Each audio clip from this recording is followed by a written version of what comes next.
Incredibles 2. Yeah. Yeah, I waited a hell of a long time for this movie. I was 6 years old when this movie came out. I was 6. I'd waited 14 years for this. 14 fucking years. But we finally got here, Pixar.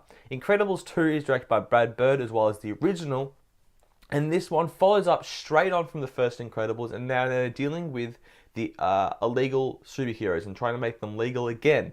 And basically someone comes to the Incredibles and says, we need your help to make supers legal again. And they use Elastigirl as the forefront for that. And she is the main attraction. She is the star of this campaign to make supers legal again. But that means Mr. Incredible Bob is at home with Jack Jack and the kids. So a little bit of role reversal, a little bit of cliche that we've seen before. But damn, this movie fucking delivered. This movie was hard, okay? It was a hard thing because they had so much to live up to. They had spent so much time on this sequel. You can't spend that much time and not give us a movie that was absolutely phenomenal, and they did. Apparently, the reason they did not release this movie for so long and didn't get this movie into production was because Brad Bird wanted something he was proud of. He wanted something that was as good as the original, and this movie was very, very close to as good as the original. This movie is a lot of fun. It is super enjoyable. It is awesome to watch. The colors, the action, the characters, everything in this movie clicks for me. This is definitely one of the best animations in years, and The Incredibles is one of the best animations in Pixar history. So if it's coming close to that, you know this movie is damn good. Now, obviously, as I said before, there's a little bit of cliche when it comes to the whole role reversal thing, and that was a big plot in this movie, but I actually thought, even though it was a little cliche, it did work for me. Elastigirl taking the limelight worked. She was awesome to watch on screen. They used her powers really well, and some of the scenes she was doing were just awesome to watch. Visually, the colors were amazing, and the action was actually really, really good.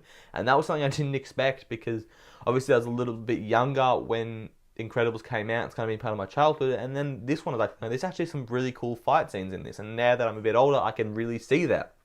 And then obviously Bob at home dealing with the kids was quite funny. Obviously Violet and Dash are a bit older, so they can kind of do things alone, but it's more about Jack Jack, who is a fucking movie stealer. That kid is hilarious. He was awesome to watch. Every single scene he was on, watch him. Whether he's in the background, whether he's doing it, it's his scene. Watch Jack Jack. He is phenomenal. He is definitely a huge part in this movie. It was why it's so good. He was phenomenal. Another part, I think, what made the movie what it was the jokes, was the funniness.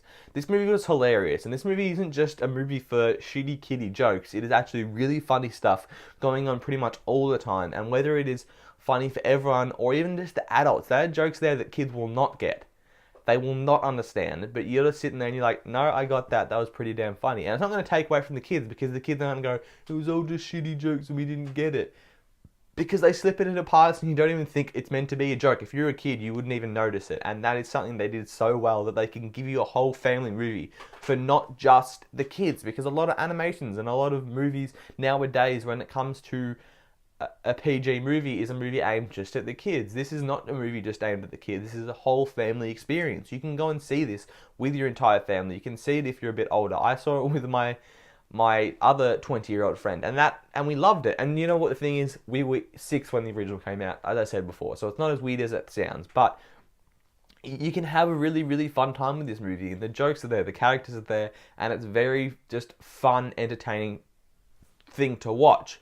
A little thing that I have to talk about, even though it doesn't take away from the movie, but it's definitely, when you think about it, you go, okay, the villain isn't as good as Syndrome, and it sucks because Syndrome put such a high bar up there. The Screenslaver is the name of the villain, and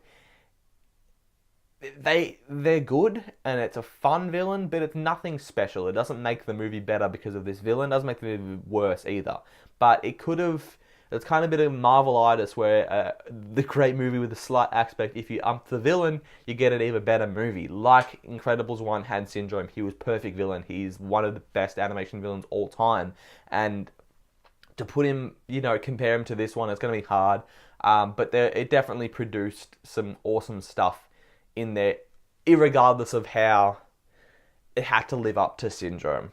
But just as a movie, this is phenomenal. You look at the stuff it's doing, not just the funniness and the bright colors, but it's just shot so well. The soundtrack is phenomenal. It basically does the exact same soundtrack from the first one, which is good because it gets a really good feeling of this is a sequel and this is exactly following on. And even though it's been 14 years, you wouldn't notice. If you watch 1 and 2 straight back to back, you'd think they were made a year after each other. It is perfect in that sense. It does so many things right. This is definitely one of the best movies of the year. And I'm giving Incredibles 2 an A. Alright, thank you guys for watching my review of Incredibles 2. I know it's a bit late. That is a explanation I'm going to do in another video and a channel update where I'm going to talk about not only why I've been a bit late with my videos, but what I've got coming up because I'm implementing a few new things. So I'm excited about that. It's going to be a lot of fun, and this movie was awesome. It had a lot to live up to, and it did. This is the sequel that I wanted. It felt exactly like a sequel, and even if I would rate a movie like this a B plus or in the past, but it's got to give me an A. It has to be an A for me. This is my childhood. They lived up to it. I'm going to give it the highest grade I possibly can because this movie is fucking amazing. And as I said before, it's one of the best movies of the year. And I definitely recommend you and your entire family check out this movie once, twice, 3 times. Just keep going to see it. It's phenomenal. Thank you guys for watching. You can subscribe if you haven't seen me before. You can like, comment if you want to. But of course, guys, have a good one.